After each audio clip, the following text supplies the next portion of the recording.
Direction La Haye, en pleine campagne électorale, Blé Goudé parle à Alassane Dramane Ouattara. Pour plus de détails, après le générique.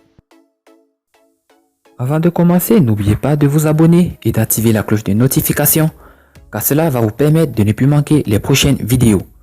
C'est parti!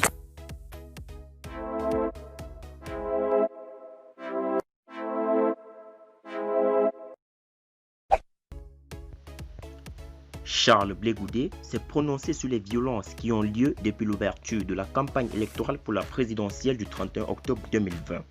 Samedi 17 octobre, suite à l'appel à la désobéissance civile lancé par l'opposition, la résidence de Pascal Affi-N'Guessan, président du Front populaire ivoirien, a été incendiée dans la localité de Bangouanou, dans la région du Morundou, dont il est également le président du conseil régional. Depuis La Haye, où il réside, Charles Blé Goudé a dénoncé ces actes de violence et réitère son appel à reporter l'élection présidentielle. Ci-dessous, l'intégralité de son message. Charles Blé Goudé: est-il besoin de rappeler qu'aucune ambition politique n'est au-dessus de la vie des Ivoiriens? À quelques jours du 31 octobre, date à laquelle est supposée se tenir l'élection présidentielle en Côte d'Ivoire, alors que l'opposition et les organisations internationales demandent le report du scrutin, la violence monte d'un cran. En plus de plusieurs localités, la commune de Bangouanou a particulièrement été le théâtre des scènes de violence, dont l'incendie de la résidence du Premier ministre Pascal Affi-N'Guessan, candidat déclaré et retenu pour la présidentielle en Côte d'Ivoire.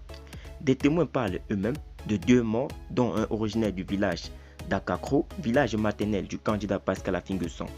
Pour la présente, je voudrais condamner ces violences qui malheureusement ont entraîné des pertes en vies humaines. Je voudrais m'incliner devant les dépouilles des disparus et présenter mes condoléances les plus attristées à leurs différentes familles. Je demande aux blessés d'accepter mes vœux de prompt rétablissement. Au Premier ministre et au candidat Affi-N'Guessan, j'apporte ma compassion et mon soutien pour l'incendie de sa résidence et pour le traumatisme que vit la ville dont il est le président du conseil régional. Je voudrais encore saisir cette occasion pour attirer l'attention des autorités ivoiriennes sur le risque qu'elles font courir à notre pays en rejetant du revers de la main tous les appels au report de l'élection du 31 octobre prochain. Est-il besoin de rappeler qu'aucune ambition politique n'est au-dessus de la vie des Ivoiriens? Tous les signes avant-coureurs de lendemain sombre sont là, sous nos yeux, et nous interpellent tous. C'est pourquoi j'appelle une fois encore le pouvoir et particulièrement le chef de l'État à convoquer un dialogue national afin de créer les conditions d'élection apaisées.